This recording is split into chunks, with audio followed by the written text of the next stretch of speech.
Hello and welcome to 10 by 9, where 9 people have up to 10 minutes each to tell a true story from their own life. I'm Paul Doran and this is the 10 by 9 podcast.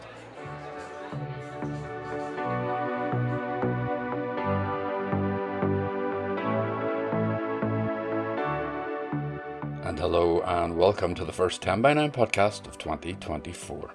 It's great to be kicking off again, and we had our first event of the year in Belfast Black Box with a full house on a freezing cold January 17th. The theme was In the Beginning. Oh, come along anyway, you'll be fine. She convinced me at least to attend the first practice. She was so insistent and encouraging. I'd love to, said Paula. In fact, I'll come early and help with the preparations. You can see where this is going. I weighed in at 11 pounds 5 ounces. And apparently I looked like a bowling ball. Brilliant memories. An over-enthusiastic student recruiter, a love match that got off to a messy and bloody start, and the beginning and end of something in the low room. So, let's kick off with a first-timer. His name is Michael Topping, and he had the audience eating out of his hand. I can't follow drum scores. I've never played drum kit in an orchestra before. Yeah, you'll be fine. Come along anyway. She convinced me. At the start of my undergraduate degree, I attended the inevitable Freshers' Fair. As you do, I came away from the week signed up to numerous clubs and societies. One particular stall that caught my eye was advertising a Freshers' Orchestra. The enthusiastic lady running the stall said they were looking for the latest musical talent to perform a concert at the end of term. I mentioned I could play the drum kit. I had a certain flair, I thought, and natural talent, but nothing I'd describe as technical competence. I insisted on making this clear. I cannot follow written drum scores. I'm not trained at all. Oh, come along anyway, you'll be fine. She convinced me at least to attend the first practice. She was so insistent and encouraging. I could play the drums okay. Some people said I was pretty good. Why not go along? Maybe it could all work out. I started attending practices as term commenced. My memory is hazy, but I do recall somehow just making it all up. How on earth did I get away with it? Half a dozen practices occurred across the term. I remember approaching the coordinator, the same lady from the stall, on several occasions to ask if everything was okay. Yeah, you're doing great. Are you sure? I'm actually just making everything up. I'm not sure if you remember, but I can't follow drum scores. Yeah, I know. Don't worry about it. You'll be fine. I must have been doing okay. She was the one in charge. No comments from the rest of the orchestra. I must actually be doing okay. My memory's quite hazy about the entire affair. I should make it clear that I forgot about this entire experience for 10 years. Some sort of mechanism in my brain, I think, cancelled it out because what happened is so ridiculous. The day of the concert arrived. The illustrious recital of our end-of-term Freshers' Orchestra, showcasing the latest musical talent the university had to offer. Here's the scene. It was a beautiful late autumn evening, beautifully crisp and magical. The Stone Music Hall, nestled in the ancient heart of this university town, at the edge of an elevated green, to one side, a Norman castle, and to the other, an 11th century Romanesque cathedral. Pure culture. You could throw a stone and risk hitting the hallowed graves of historic figures. Pure culture, you could smell it in the air. A force beyond or below instinct took me in my little drumstick bag past the luminous windows and into the warm-up room of this music hall. The lights at the same time were drawing an eager crowd with the promise of musical skill and high art experience. People were dressed up for the evening. I had my customary white shirt and black trousers on. The other musicians were warming up and tuning their instruments. Sitting there, as cold, hard reality hit, hard, pressing reality washed over me, I plied the coordinator one last time to reason with me. Look, as you know, I've said this before. I can't follow this drum score. I've literally been just making it up the whole time. Yeah. I know. Don't worry about it. You'll be fine. I guess her insistence, even at this 11th hour, had me convinced. Standing on the brink, I wanted to believe. I had to believe that what was about to happen would be totally fine. Everything had to be fine. The consequences otherwise. This was an orchestral recital of the latest fresher talent. Who in their right mind would send someone into that arena without an actual flippin' clue what they were doing? It had to be fine. The time was approaching, and the same lady gathered our group together to thank us all for the hard work we'd put in over the term. She also introduced us to the guest conductor, who would be taking us through the 3 pieces we'd been practicing. Guest conductor. This guest conductor entered looking like he'd flown in that morning from a conservatory in Vienna or something. All I know is he was a complete stranger, and none of us had seen him until this point. We were applauded into the hall. Approaching the stage, I'm feeling it now.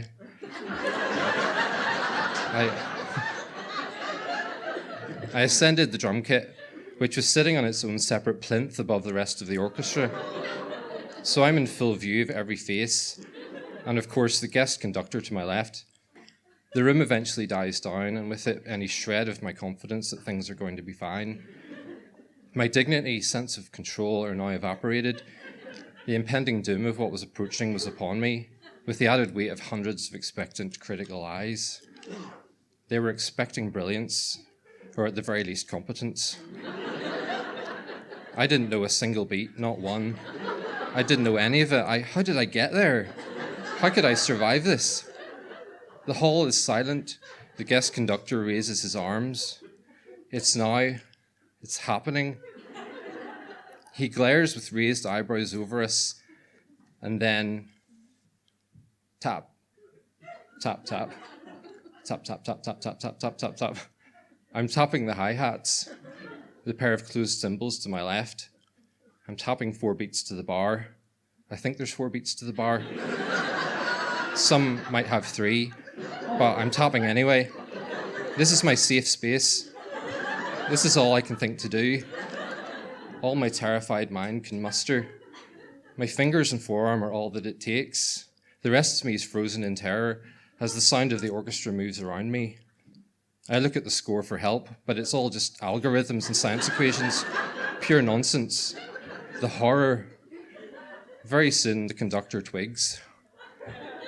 He smells there's something off. He looks sideways at me and my plinth, frozen, but somehow still moving my right arm. It's a look of confounded disgust. Utter disgust. Then I'm searching the rest of the kit. I'm trying to break out from my safe space. Trying to do something that will make me seem capable. Just go for it like I did before. I try to break out, but I'm clinging like a drowning cat to a willow branch. I really should at least throw in a tom roll or a cymbal crash. Surely the snare drum. I could use the snare. But I'm stuck. The songs are sweeping and changing. They're climbing and falling. Tempo changes and stops and starts. Did you ever see the film Whiplash? At least that guy tried something when he was tricked into a performance he didn't know. All the while I'm just tapping my hi-hats. 3 entire pieces are delivered. I receive 40, 45 looks and glares from the guest conductor. The horror, the nightmarish horror. I'm stuck and I can't move. Stuck in my safe space, not doing fine. Eventually it all ends. It actually does end. These things do end, thank goodness. I do believe the audience found it in their hearts to applaud us. The other musicians, I'm sure, gave them something to merit an applause, albeit confused by the wind-up monkey toy on his plinth. Needless to say, as soon as I had the opportunity, I packed my neglected stick bag and shuffled out, quickly as I could. Mortified, avoiding the eyes of the guest conductor, of course, I headed straight for the door, across the hallowed turf, never to return to that music hall ever again. As I said, my subconscious buried most of this deep down. I forgot the story for over 10 years. I don't know what became of that fatally positive coordinator of the whole affair. Did she go on to lead other unsuspecting novices to inevitable catastrophe? The question I keep asking myself, though, is why did I go along with the whole affair? I want to think that I learned a highly valuable life lesson from this whole experience, but if I'm completely honest with myself, I can still be talked into a lot of things by those dreaded words. Don't worry, you'll be fine. Thank you.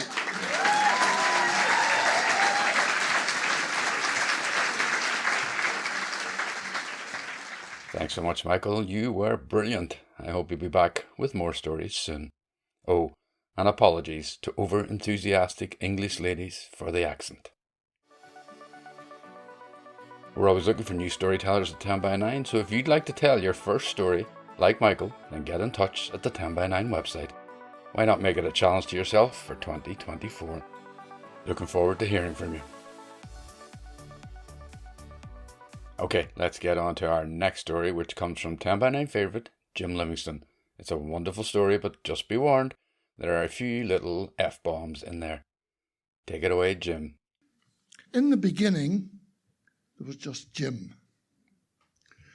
He had a couple of girlfriends, emphasis on friends, no lovers or torrid affairs. He had just started at Queen's University and was enjoying the new world of academia and beer. But romance had not yet appeared. It was a Friday in January. He was restringing the guitar in readiness for the folk club session next week when the phone rang. It was his mate, Vincent. Hi, Vince. How are you? What's cooking? Jim, listen, I think you should come down to the Union Bar. I'm with a lovely girl and her friend. I think she would suit you to a T. Are you coming? Well, I hadn't planned to go out, but I hesitated. Oh, come on, big lad, you could do with a good woman in your life. And this one is unattached and beautiful. Oh, all right then, give me 15 minutes. Good man, Jim. You'll not regret it, replied Vince. After a quick wash and a change of clothes, Jim trundled down the road in his old Ford Anglia, musing to himself, what the fuck makes Vince think that he's the perfect matchmaker? He's a good mate, no doubt, but he's little experience of dating girls, especially with him being a clerical student training to be a Catholic priest.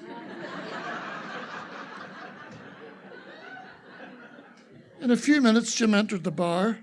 A wall of noise, smoke, clinking glasses and laughter met him as he opened the door. He scanned the room for Vince. He found him in one of the cubicles opposite the bar. He was with two girls, both very pretty, but one in particular had the most sparkling smile. Jim, you made it. Great to see you. Ladies, this is Jim I was telling you about earlier. Jim, this is Francis and Paula.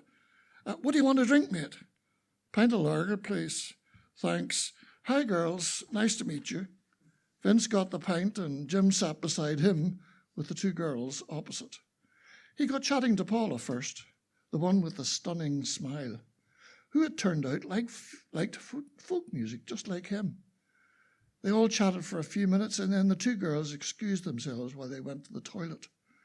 Vince grabbed Jim by the arm. For Christ's sake, Jim, you need to speak with Frances a bit more. She's the one I wanted you to meet. Not your woman, Paula, whoever the hell she is. Isn't Frances just beautiful? They're coming back. Good luck. Right. Jim was now a wee bit confused. They chatted and drank for another while, and then the two girls announced they were going to the disco upstairs. And off they went. Well, big lad, winked Vince. You going to the disco too, boy? Maybe get a dance with Frances, eh? Go on, big lad.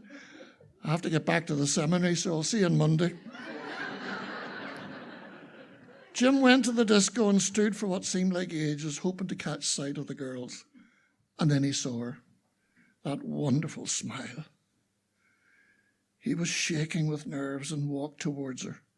She had her back to him.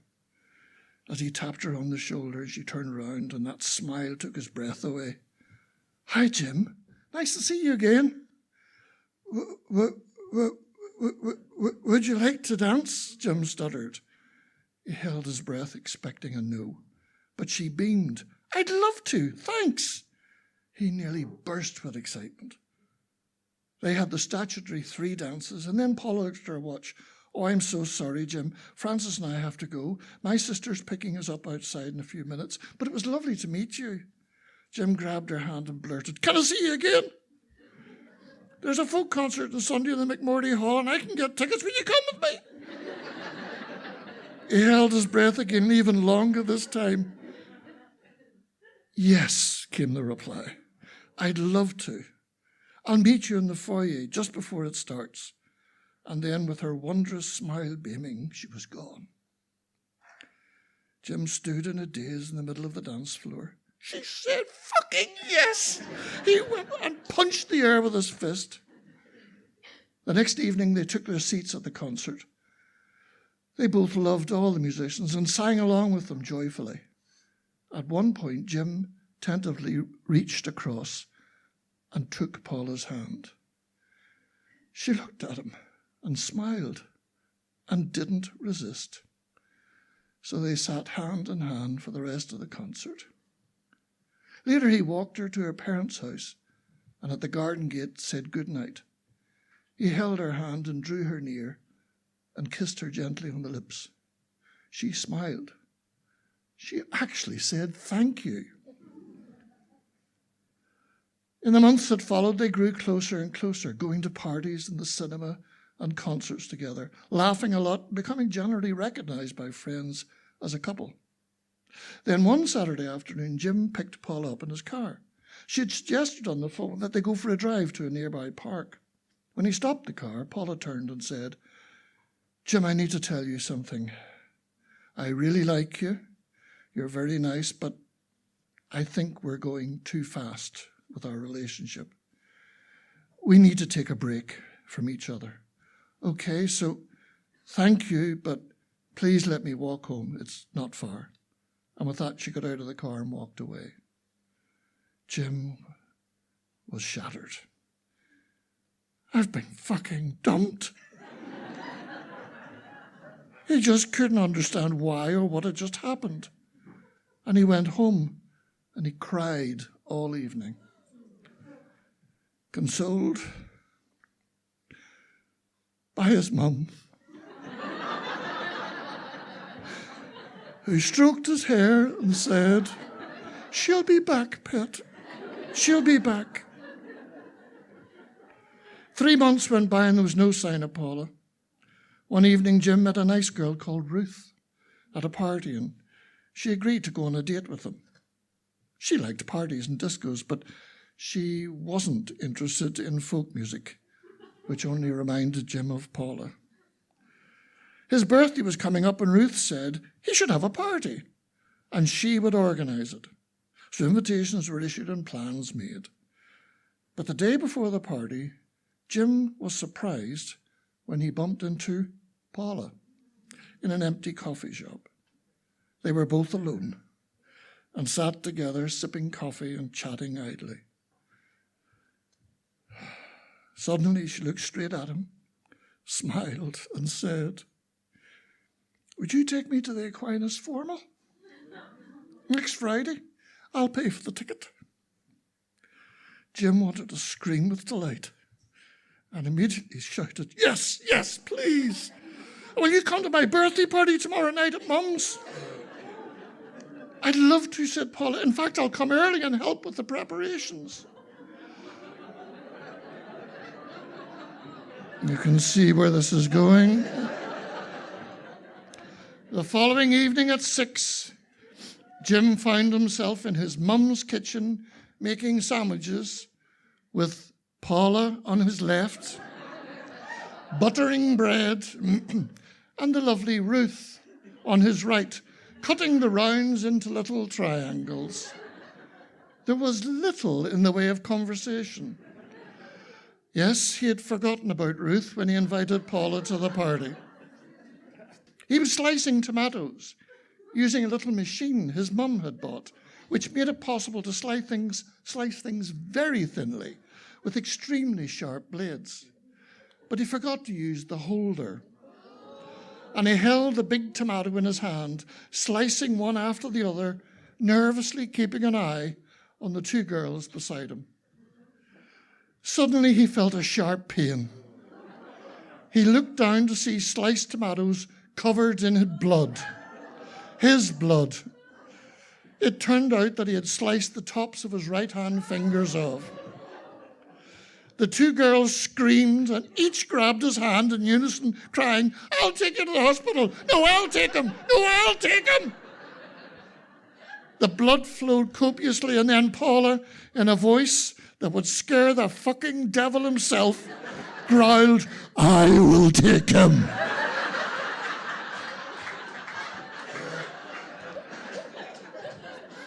She ended up a teacher, by the way. And she did. 4 hours later, with his hand heavily bandaged, they arrived back from A&E to find the party in full swing. Thereafter, Paula and Jim became a steady couple, and a few years later,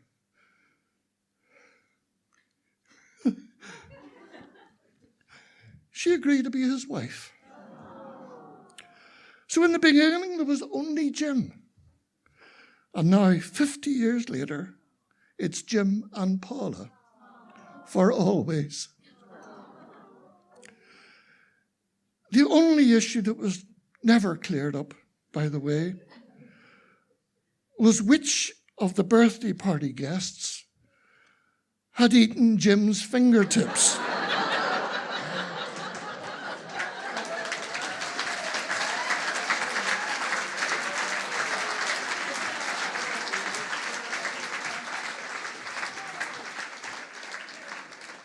Who indeed is the Belfast cannibal? Actually, I was wondering more about Ruth, to be honest. Poor girl. But delighted it all ended happily. Thanks so much, Jim, and great to have you back at the 10x9 microphone.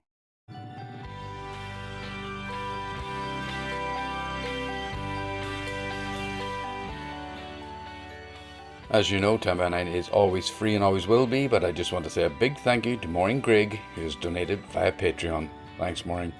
Thanks too to all our patrons and everyone who has given over the years at the live events. We really appreciate it. Okay, on to our third and final story in this podcast, and I need to explain. Pat Scott was due to tell a story at our Christmas event, but she was unwell. I had already fallen in love with the story and asked her to come and tell it at the January evening, where, as expected, the audience loved it. Now, normally I'd keep a Christmas story for the December podcast, but this was too good to hold on to. I'm sure you'll agree. So, here is Pat Scott. It was a small farm in South Armagh on a cold Christmas morning, and my mum was up early. This wasn't unusual for a farmer's wife, but this morning was different. She knew the children would be charging down the stairs soon to excitedly open their presents. There was also an old aunt and a grandfather living in the house. They would need breakfast, as well as all the usual jobs tending to the livestock. But there was something else. She could feel that the baby that she was heavily pregnant with was getting ready to be born. And this was baby number 6, so she knew. By tea time that evening, with the dinner over and all the kids content, she sent my dad for the midwife while she lit the fire in the low room in preparation for the birth. And the midwife arrived sometime later on her bike. She was a bit wobbly. She had been celebrating with a few sherries and was feeling the effects. Mum got her a seat in the big armchair beside the fire while she went up to the kitchen. A few owl boys from the neighbouring farms had gathered to see a programme called The Dickie Henderson Show at 8 o'clock on our dilapidated black and white TV. Mum made them tea and then came back down to the low room, wakened the midwife and got on with the job in hand. I was born 50 minutes later. What a woman. They don't make them like that anymore. I'm grateful that there are no photographs of me as a newborn. I weighed in at 11 pounds 5 ounces. And apparently I looked like a bowling ball. Big round head with eyes and mouth resembling the holes that you put your fingers into. My mum and dad couldn't agree on a festive name for me. One wanted to call me Noel and the other Angela. In those days, no one had trendy names like Berry or Holly, and as I was the fifth girl in our family, they had already used up loads of girls' names, including Carol. Eventually, they decided to abandon any notion of a Christmas name and called me Patricia. They weren't to know that in years to come, Krista Berg would make the name famous by singing about Patricia the stripper. My name soon got abbreviated by my siblings, but even with a short, no-nonsense name like Pat, people seem to get it mixed up. My name badge in work used to read SM Pat Scott, Staff Midwife Pat Scott. I once had a gentleman who admittedly had just driven all night and was probably cross-eyed with tiredness look at my name badge and say, "May I call you Spat?" I said that he could, but that most people just called me Pat. At a family get-together in Canada with distant cousins, one of the girls put a stick-on label on my chest with Patricia written on it. I never liked being called Patricia because of the memories it conjured up for me. The only time I ever got my full title was when I was in trouble with Mum. With this at the back of my mind, I stroked out the RICIA at the end of my name, leaving just Pat. With hindsight, I think the sticker had probably been placed a bit too low. As one of the more mature gentlemen, there seemed to interpret the word Pat on my chest as an instruction. Or one of my daughter's eccentric horsey friends who consistently calls me and introduces me as Patch. Anyway, I wasn't very old when I realised that I had been shortchanged by having a Christmas Day birthday. Anyone who has a December birthday will know what I mean. The old, "I've only one present for you, but I've added a bit extra for your birthday." Yeah, right. Or being given a birthday present wrapped in Christmas paper. Or, "I'll get your birthday present to you after Christmas," which translates, "I'll pick up something in the Boxing Day sales." Truly, I'm not bitter.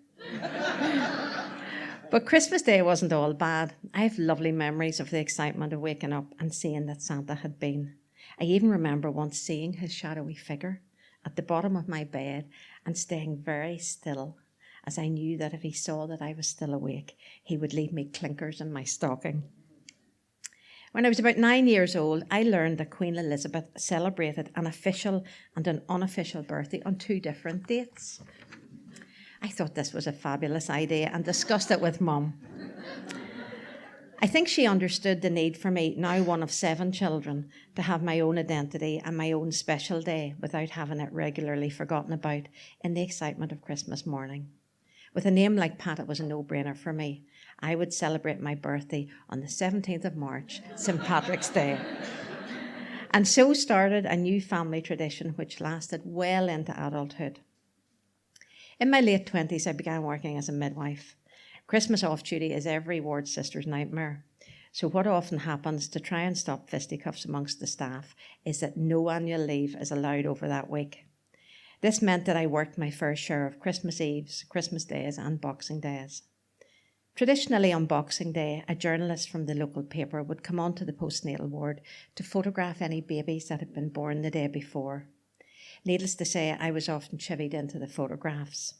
There would be some mention in the title of the article about all the Christmas Day babies together. I remember one particularly awful photograph taken after an evening of family celebrations. With a pale face and bloodshot eyes, I looked like something out of the zombie apocalypse. I always felt sorry for the pregnant women that I would see in the antenatal clinics on the run-up to Christmas. Many of them who had a due date over the festive period would ask for an early induction of labour because how awful would it be to have a baby on Christmas Day? They weren't to know they'd come to the wrong midwife. I've often laughed with them and told them that it is possible to live a relatively normal life with a 25th of December birthday. In any case, I've survived the trauma of having a Christmas Day birthday and have come to not only endure it, but to thoroughly enjoy it. In my home, we all sit together to open presents on that morning, and then the family all indulge me whilst I have my little special time to open birthday gifts. As my kids are now growing up, they often make the dinner so that I don't even have to cook on my birthday. It really is a special and a joyful day. A final note about my mum.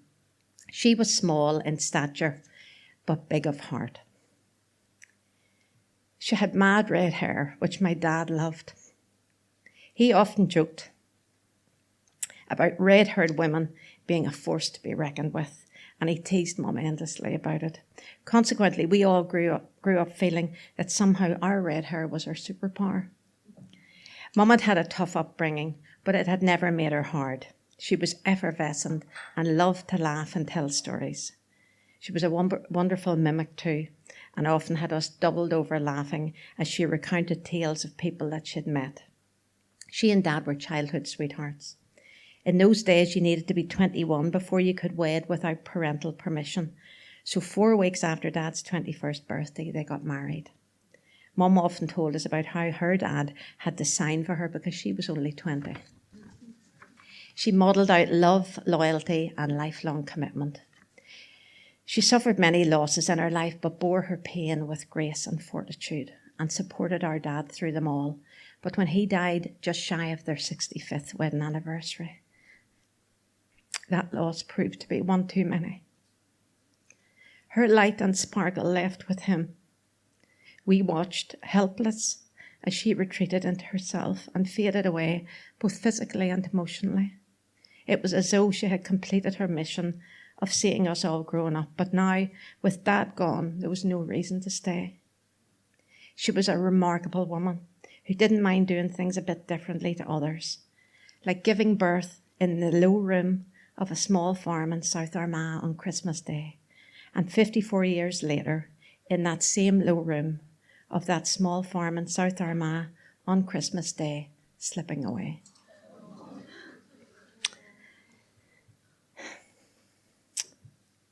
Christmas is always a time of joy and celebration in our house. We celebrate the birth of Jesus, we celebrate my birthday, and now we celebrate the life of an amazing woman, my mum.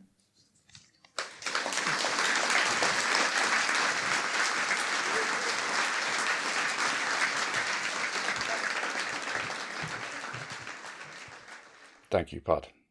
Wonderful.